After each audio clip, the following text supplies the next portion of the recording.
To be able to use the Access connectors, an MQTT user must first be created with certain permissions on specific MQTT topics. After logging into the Edge management system, navigate to Data Connections, select the data bus and the correct Edge device.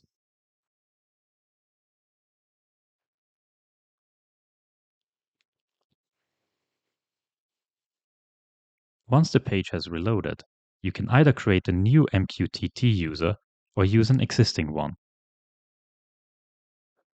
In this case, I will create a new user.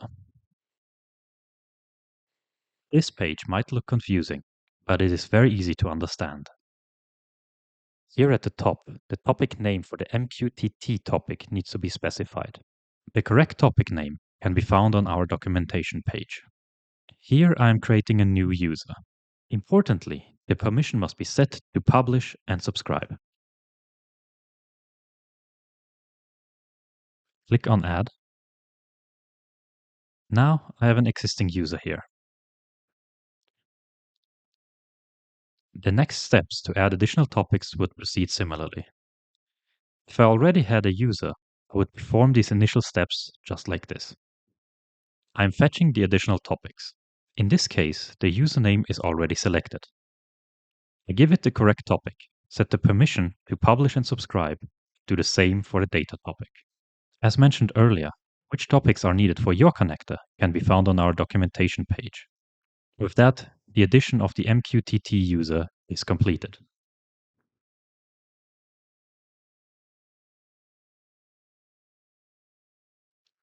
To create database connections, we use the common configurator. Once logged into the Edge device, you will see the common configurator in the app's overview. Clicking on it opens a new page. Here you must select Aggregate Data, Connector Configuration.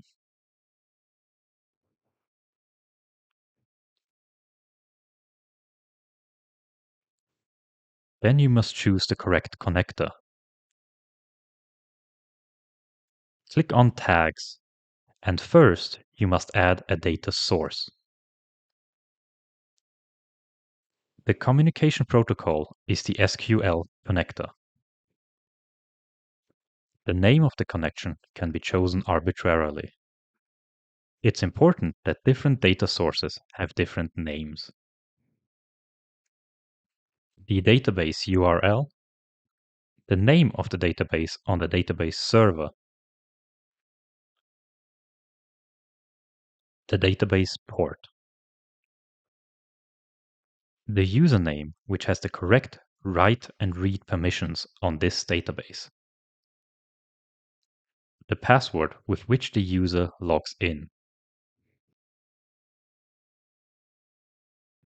If you want to use a buffer, you can activate it and specify the buffer's size. If you want all table and column names to be enclosed in quotation marks, you activate quoted identifiers. Lastly, configure the heartbeat rate, which sets at which intervals the service sends the keep alive pings to the database, as well as a delay indicating how long the application should wait after startup before starting these keep alive pings. By clicking on Save, the data source is created. We can now add different tags to this data source. Under Column Actions, add tags. A tag is always a column, can be configured. The name of the tags can again be freely specified. Column name is the name of the column in the database. Table name is the name of the table in the database. Data type indicates the data type. Fetch size specifies how much data should be fetched from the database. This value can also be left blank. Acquisition mode indicates whether the data is selected or whether it should be sorted by a specific column, and only the newest data is retrieved. Acquisition cycle in milliseconds specifies how often the data should be read from the database. In the access mode, you can choose whether the data should only be read, the data should be written into the database, or both should occur.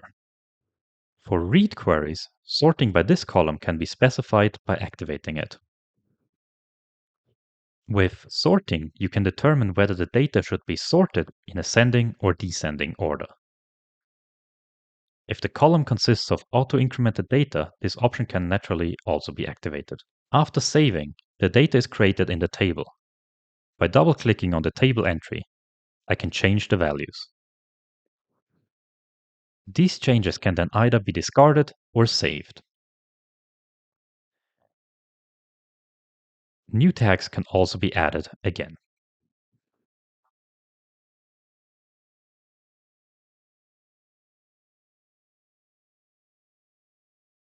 To export the configuration, there is a button for backup in the Common Configurator. Clicking on Backup will download a configuration script in JSON format.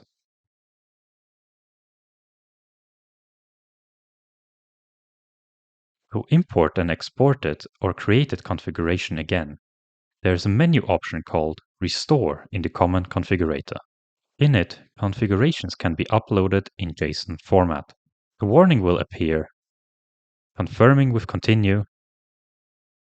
Existing data will be deleted and new data will be created.